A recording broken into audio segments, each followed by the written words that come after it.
বাজার দিতে গিয়ে 3 ভাইয়ের মৃত্যু হলো একই সাথে। ক্ষতবিক্ষত হয়ে গেছে 3 ভাইয়ের দেহ, পড়ে আছে রাস্তার মাঝে। 3 ভাইয়ের শরীরের মাংসের টুকরোগুলো কুড়িয়ে এক জায়গায় করে লোকজন। আব্বু এখন তো সারা রাত জার্নি করে আইসো,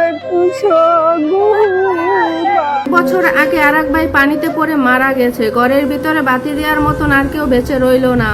আজকে 3 ভাই মারা গিয়েছে। মায়ের আহাজারিতে আকাশ বাতাস ভারী হয়ে গেছে। কি ঘটেছিল, কেনই বা 3 ভাই একসাথে মারা গিয়েছে? সম্পূর্ণ কাহিনীটা জানতে হলে ভিডিওটা ধৈর্য সহকারে দেখতে হবে বন্ধুরা।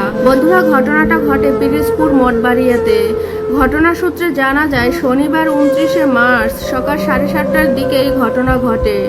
বড় ছেলে ঢাকায় চাকরি করত। সে সকালে বাড়িতে এসেছে। ঈদের ছুটিতে বড় ছেলের চিন্তা করেছিল মা বাবা আর ছোট ভাইদের সাথে ঈদ করবে। কে জানতো এটাই তার জীবনের শেষ রোজা হবে? কে জানতো এটা হবে? সে কখনোই আর ফ্যামিলির সাথে ঈদ করতে পারবে না। সেই খুশিতে তার ছোট 2 ভাই ও বড় ভাইয়ের সাথে আনন্দে মেতে উঠেছিল। 3 ভাই চাচাকে ঈদের বাজার দিয়ে সারাদিন ঘুরবে ফিরবে সেই চিন্তা করে বাড়ি থেকে বের হয়েছিল। পরে 3 ভাইকে নিয়ে সকাল 7টার দিকে ঈদের বাজার নিয়ে চাচার বাড়িতে যাওয়ার উদ্দেশ্যে 3 ভাই বের হয়েছিল। বড় ভাই গাড়ি চালাচ্ছিল। কে জানতো এটাই তাদের বাড়ি থেকে শেষ বের হওয়া। পাথরঘাটা উপজেলার রায়হানপুর ইউনিয়নের সোনার বাংলা নামক স্থানে আসার সাথে সাথে রাজীব পহনের বাসটি পাথরঘাটা থেকে ঢাকা যাওয়ার সময় 3 ভাইকে ধাক্কা দিলে সাথে সাথে মোটর সাইকেল সহ 3 ভাইকে চাকার সাথে ফিসে ফেলে।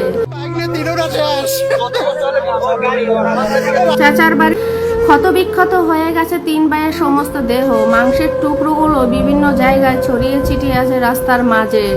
সাধারণ জনগণ সেখানে জড়ো হয়ে সেই মাংসের টুকরোগুলো এক জায়গায় জড়ো করে ওড়না দিয়ে ঢেকেছিল।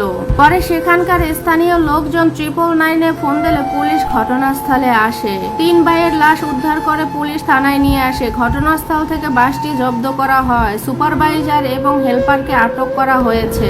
এই খবর যখন মা বাবার কানে গিয়েছে যে তার 3 সন্তান আর এই পৃথিবীতে বেঁচে নেই, তখন সেই মা বাবার আত্মচিৎকারে আকাশ বাতাস ভারী হয়ে উঠেছে। তাদেরকে থামানো যাচ্ছে না। এই অবস্থাটা যদি আমাদের সাথেও হতো, হয়তো বা কি হতো আমরা নিজেরাও জানি না। 4 ভাই ছিল, 1 ভাই পানিতে মারা গেছে আর 3 ভাই এই ছিল।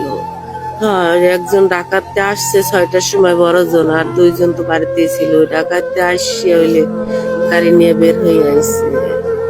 ড্রাইভ করতেছিল কে? ওই বড় ভাই ড্রাইভ করতেছিল।